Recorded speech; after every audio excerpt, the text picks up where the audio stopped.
നമ്മുടെ മുഖ്യമന്ത്രി ഒരു കർക്കശക്കാരനാണ്. അൻപോടെ പേശ് ഒന്നും പരിചയമില്ല. മനസ്സിൽ തോന്നുന്നത് വെട്ടി തുറന്നു പറയും. അമ്മാതിരി കമൻറ്റുകളിലൊന്നും വീഴില്ല. മുഖ്യമന്ത്രിയുടെ പ്രസംഗം കഴിഞ്ഞയുടനെ അവതാരക നല്ലൊരു ഉദ്ഘാടന പ്രസംഗം കാഴ്ചവെച്ചതിന് മുഖ്യമന്ത്രിക്ക് നന്ദി പറയുകയുണ്ടായി തിരുവനന്തപുരത്തെ ഒരു മുഖാമുഖം പരിപാടിയിൽ. പ്രസംഗം കാഴ്ചവെക്കുന്ന ഇത്തരം ക്ലീഷേ വാചകങ്ങൾ കേട്ടാൽ ചൊറിഞ്ഞു വരും മുഖ്യമന്ത്രിക്ക്. അമ്മാതിരി കമൻ്റൊന്നും വേണ്ട. അവതാരയ്ക്കെതിരെ അതൃപ്തി പരസ്യമാക്കി മുഖ്യമന്ത്രി. ഒരു വനിതയല്ലേ പോട്ടെ എന്ന് വെക്കണ്ടേ? പഴയ പബ്ലിക് സ്കൂൾ ഹെഡ് മാസ്റ്റർമാരെ പോലെ വടിയെടുത്തു ചുഴറ്റി നമ്മുടെ മുഖ്യൻ. അഭിവാദ്യം അർപ്പിച്ചുകൊണ്ട് ഈ പരിപാടിയുടെ ഉദ്ഘാടനം നിർവഹിച്ചത് അറിയിച്ചുകൊണ്ട് അവസാനിപ്പിക്കുന്നു. Thank you sir. വളരെ നല്ലൊരു ഉദ്ഘാടന പ്രസംഗം കാഴ്ചവെച്ചതിന്.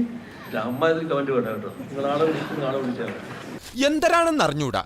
മുഖത്ത് നിറച്ച് വിനയം വാരിത്തേച്ച് വച്ചാലും ഇടയ്ക്കിടയ്ക്ക് ഉള്ളിക്കിടക്കണ ഫ്രാഡുകൾ പുറത്തോട്ട് തള്ളി തള്ളിക്കാറ് വരും. Thank you sir. വളരെ നല്ലൊരു ഉദ്ഘാടന പ്രസംഗം കാഴ്ചവെച്ചതിന്. അമ്മാതിരി കമന്റ് വേണ്ട കേട്ടോ. നിങ്ങൾ ആളെ വിളിച്ചാൽ ഇന്നെന്താടാ കാരണം? ഒന്നും പറഞ്ഞ പെങ്ങളിന്ന് രാവിലെ പുൾസൈ ഉണ്ടാക്കിയപ്പോൾ നടുക്കത്ത് ഉണ്ണി പൊട്ടിപ്പോയെന്ന് പറഞ്ഞിട്ട് എന്നത്തെ പ്രശ്നം. ഒരു പ്രത്യേക സ്വഭാവ. അയക്കെന്തറ പ്രാന്താണ്.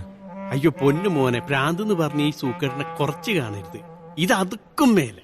അമ്മാതിരി കമന്റ് വേണ്ട കേട്ടോ. നിങ്ങൾ ആളെ വിളിച്ചാൽ കളിപ്പ് കട്ടക്കളിപ്പ് കളിപ്പ് കട്ടക്കളിപ്പ്.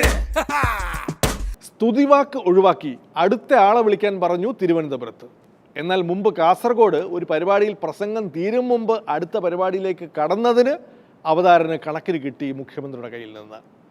ഇനി ശ്രദ്ധിക്കൂ, മുഖ്യൻ പ്രസംഗം അവസാനിപ്പിച്ച ശേഷം എല്ലാവർക്കും സ്നേഹ അഭിവാദനങ്ങൾ പറയും. അത് കഴിഞ്ഞ് എമ്മാതിരി കമൻറ്റിനും പുറപ്പെടാവൂ. എന്ന് വെച്ച് അമ്മാതിരി കമൻറ്റുകളൊന്നും വേണ്ട. പുതുതായി നിർമ്മിച്ച ഹെഡ് ഓഫീസിന്റെ കെട്ടിടം ഔപചാരികമായി ഉദ്ഘാടനത്തിൽ അറിയിച്ചുകൊണ്ട് അവസാനിപ്പിക്കുന്നു. അടുത്തതായി ഉപകാരമാണ് ഈ കെട്ടിടത്തിന്റെ എഞ്ചിനീയർമാരായ ശരത് കിഷോർ, ദിജീഷ്, ശ്യാമല, അതുപോലെ തന്നെ കരാറുകാരൻ എന്നിവർക്കുള്ള ഉപഹാരം എന്റെ വാചകം അവസാനിക്കുന്നതിന് പ്രിയങ്കരനായ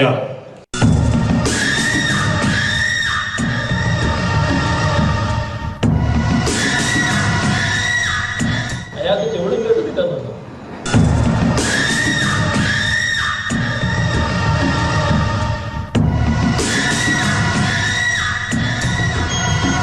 ഇനി നവകേരള സദസ്സിലേക്ക്. മട്ടന്നൂർ നവകേരള സദസ്സിൽ സ്വാഗതം പറഞ്ഞ സ്ഥലം MLA കൂടിയായ KK ശൈലജ ടീച്ചർ കൂടുതൽ സമയമെടുത്തതിലെ അതൃപ്തി പറയാതെ പറഞ്ഞു മുഖ്യമന്ത്രി. നിങ്ങളുമായി നിരന്തരം കണ്ടുകൊണ്ടിരിക്കുന്ന ബഹുമാന്യായ അധ്യക്ഷക്ക് നിങ്ങളെ കണ്ടപ്പോൾ കുറേ കാര്യങ്ങൾ സംസാരിക്കണം തോന്നി. അതിൻ്റെ ഭാഗമായി ആ സമയം കുറച്ച് കൂടുതലായി പോയി എന്നാണ് തോന്നുന്നത്. അപ്പോൾ അതിൻ്റെ ഒരു ഫലമായി ഇനിയുള്ള സമയം വളരെ ചുരുക്കമാണ്. ജയിച്ചു അല്ലേ? അങ്ങനല്ലേ പാടുള്ളൂ. നവകേരള സദസ്സ് കോട്ടയത്തെത്തിയപ്പോൾ സ്ഥലം MP കൂടിയായ ചാഴിക്കാടൻ റബ്ബർ കർഷകരുടെ പ്രശ്നങ്ങൾ മുതൽ പ്രാദേശിക വിഷയങ്ങൾ വരെ എടുത്തിട്ടു. ജനങ്ങളുടെ പരാതിയായി.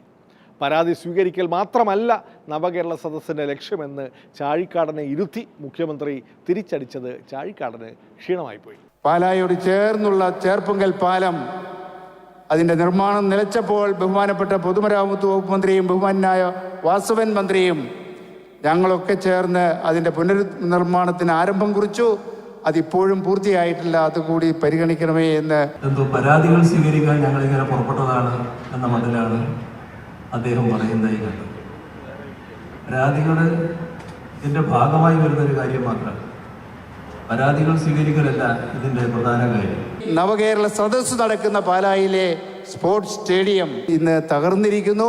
ഇതിനകം എന്തിനാണ് ഈ പരിപാടി സംഘടിപ്പിച്ചത് എന്ന് വേണ്ടത്ര ബോധ്യം നാട്ടിലാകെ ഉണ്ടായിക്കഴിഞ്ഞതാണ്. പക്ഷേ നമ്മുടെ ഇവിടുത്തെ കാര്യങ്ങൾ അവതരിപ്പിക്കുന്ന ഒരാളുണ്ടല്ലോ ആദ്യം, അദ്ദേഹത്തിന് ഇത് എന്തിനാണ് സംഘടിപ്പിച്ചത് എന്ന് പിടികിട്ടിയിട്ടില്ല. ഗുരുവിനെ പോലെ അത്ര എളുപ്പത്തിൽ എനിക്കിത് ചെയ്യാൻ പറ്റില്ലല്ലോ.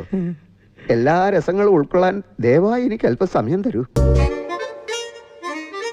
കൂടുതൽ അമ്മാതിരി കമൻറ്റുകൾക്ക് മുതിരാതെ വക്രദൃഷ്ടി ഇവിടെ അവസാനിപ്പിക്കട്ടെ.